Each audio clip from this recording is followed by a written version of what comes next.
Welcome to another session of Healthy Living with Tony Westbrooks. And remember, don't label your condition for failure. You have more control of your health than you think. You are the one in control, which means you got this. Now here is a golden question that I hear all the time. Wow, I don't understand. Why do I have to watch how much salt I eat? Why do I have to watch my sodium intake? Now I'm going to tell you, if you've been diagnosed with any form of heart disease or with congestive heart failure, it is vital, it is critical that you watch the amount of sodium and salt that you're placing in your body each day. Now let me give you a scenario. Imagine that you got this wonderful job and you're working at this beautiful mansion. This mansion is so beautiful that only God could create it. And your only primary duty is to make sure that the generators that provide power to the mansion are running and operating properly. You say, piece of cake, I can do this. Now it's your first day on the job, and they take you to the back of the mansion to an empty pool. And in this empty pool, in each corner of the pool is a generator. And these generators provide power to the mansion. They take you to the empty pool and they tell you, all we want you to do is this. We want you to crank this generator, wait 5 minutes, go to the next generator, crank that generator, wait 5 minutes, go to the next generator, crank that generator, wait 5 minutes and go to the last. We want you to repeat this cycle during your 8-hour period. You say, a piece of cake, I can do that.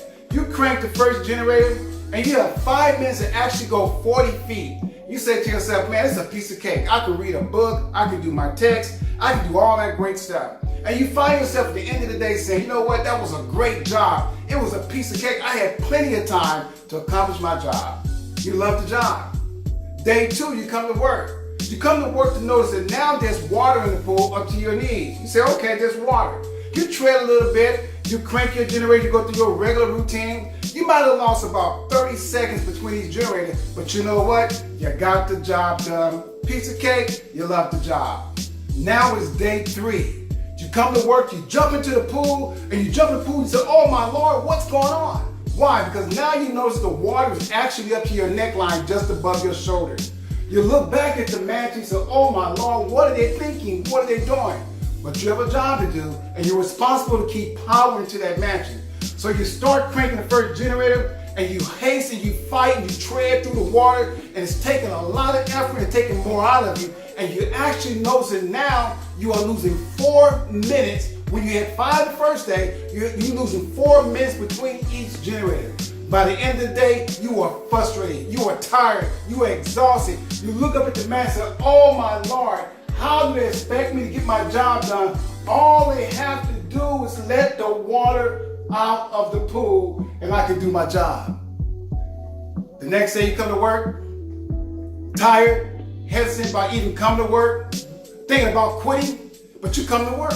This time you jump into the pool and the water is above your head. You jump out of the pool, grab onto the side of the pool and say, oh my Lord, what are you folks thinking? How do you expect me to get the job done? I can't keep the power going if you keep this water here. Oh my Lord, if you just take the water out of the pool. This time you're in the pool and the only way you're able to crank the generators is to go underwater and crank it and come up and try to swim and breathe and go under the water to the next generator and crank it and come up and try to swim and breathe and go to the next generator, go under the water, crank it and come up and try to swim and breathe. It gets so difficult that you look to the mansion and say, you know what? I can't power every generator. I have to make a decision to determine which part of the mansion will not have power. Even though the task is very difficult, you make up your mind, I'm gonna do my very best to keep that mansion powered. So what you do, you dive underwater and you start cranking the generator and you try to work your way to the next, but you can't. You don't have enough time, it's taking too much out of it, and you notice that that generator dies. Then you notice that this generator dies, and now you have 2 generators, and you look back at the mansion, and half of the mansion is actually powered. And you try to power both of them. Now you try to go from back to forward, back to forward. By the end of the day, you're so frustrated, you're so tired, that now the only 1 generator is actually working. And you look at the mansion and say, if they only let the water out of the pool. And you come to the point and say, I can't do it anymore. I'm tired. I'm at failure. I can't keep breathing and be with all this fluid. I can't do my job. And all of a sudden you fail. It's over. The mansion is completely dark. is no use for anything. It is no different with your heart. When you consume so much sodium and salt, causing your body to retain water and causing your heart to work in those kind of conditions, your heart has to make a decision which part of your body is going to survive.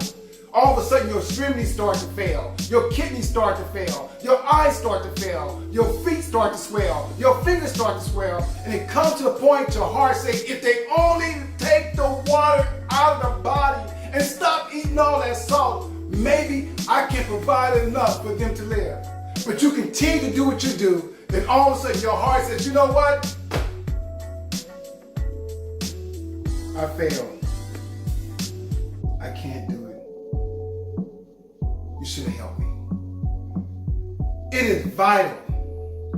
If you're living with congestive heart failure and you want to see your family, you want to see your grandkids, you want to have a prosperous life, you're going to have to make a conscious decision to watch and monitor and count the sodium and salt that you're placing in your body. You need to pull your family and your support team together and let them see this video so that they all can support your effort to help you live. My dad, what took my father out was that he went back to the same lifestyle that put him in the same condition, and he only lasted 3 months. If you're living with congestive heart failure or any form of heart disease, it is vital that you live only by watching your salt and watching your sodium intake. I can't tell you anymore. It's going to be difficult. It's going to be hard. It's going to be extreme. You have to go further than you ever thought you had to be. But you know what? It's possible. Why? I'm still here. I'm still living. And that's how I reverse congestive heart disease. I love you.